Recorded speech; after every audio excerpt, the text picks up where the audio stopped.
तो नमस्कार साथियों, आज की स्टूडेंट बात करने वाला है एक न्यू वैकेंसी के बारे में। ठीक है, जिस वैकेंसी का नाम रखा गया नरेगा वैकेंसी 2025। सो दोस्तों, इस भर्ती के लिए 2600 पद भी जारी हो चुका है। ठीक है, जो 10वीं पास के लिए संपूर्ण जानकारी देने वाला हूँ। ठीक है, सब्सक्राइब जरूर कर लीजिए अगर चैनल पर नए हो तो। चलिए आगे और जानते हैं। साथियों, यहाँ पर लिखा है कि महात्मा गांधी राष्ट्रीय रोजगार गारंटी योजना, ठीक है, भारतीय ग्रामीण विकास के लिए एक महत्वपूर्ण योजना है।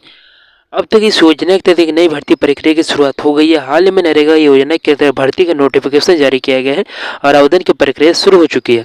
इस भर्ती में कुल 2600 पदों पर उम्मीदवारों से आवेदन आमंत्रित किए गए हैं। ठीक है, चलिए आगे की ओर बढ़ते हैं।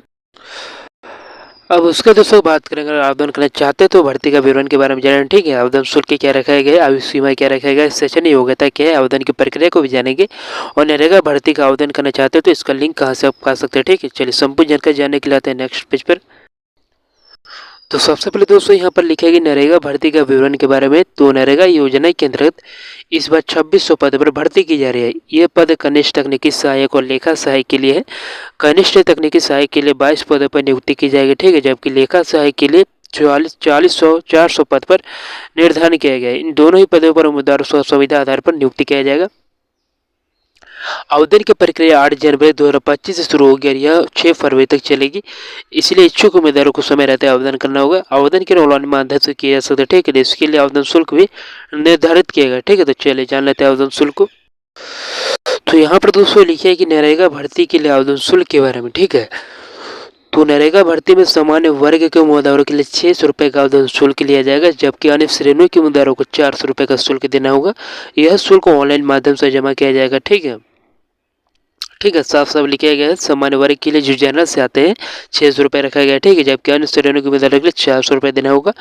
आयु सीमा की बात करिए तो न्यूनतम लोग 21 वर्ष होना चाहिए और अधिकतम 40 वर्ष, यानी कि 21 से 40 वर्ष के बीच उम्मीदवार आवेदन कर सकते हैं। ठीक है, चलिए आगे और बढ़ते हैं। उसके बाद दोस्तों जो आप लोग को बताया 21 से 40 वर्ष के उम्मीदवार आवेदन कर सकते हैं। तो यहाँ पर दोस्तों लिखा है कि आयु की गणना 1 जनवरी 2026 के आधार पर की जाएगी। सरकारी नियमों के अनुसार आरक्षित वर्गों को उम्मीदवारों को आयु सीमा में विशेष छूट प्रदान की जाएगी।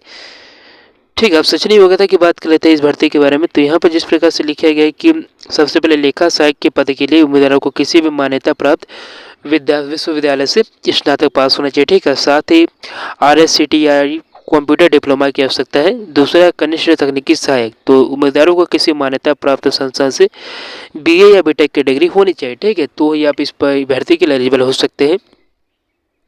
ठीक है, चलिए आगे की ओर बढ़ते हैं।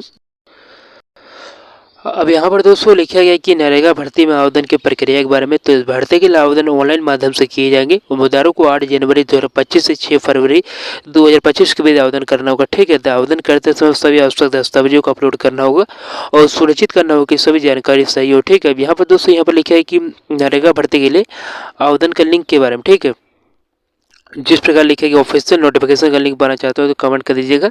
कमेंट सेक्शन में लिंक दे दूंगा जहां से विजिट कर सकते हैं। ठीक है, और ऑनलाइन आवेदन करने का लिंक पाना चाहते हो तो कमेंट कर दीजिएगा। ठीक है, तो मिलते हैं नेक्स्ट स्टूडेंट दोस्तों ऐसी नए वीडियो के लिए। सब्सक्राइब करके रख लीजिएगा इसी नए वीडियो के लिए।